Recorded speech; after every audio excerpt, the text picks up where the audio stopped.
Hello दोस्तों, राधे राधे, प्रणाम। कैसे हैं आप लोग? अच्छे होंगे, स्वस्थ होंगे, मस्त होंगे दोस्तों।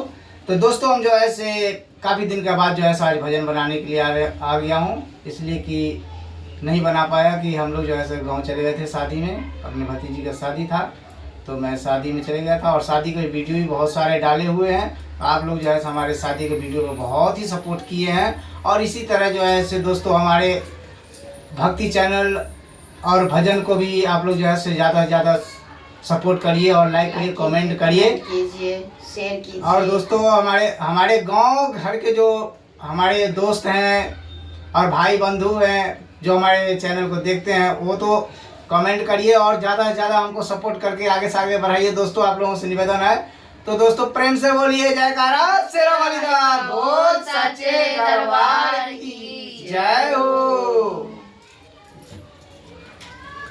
मंदिर के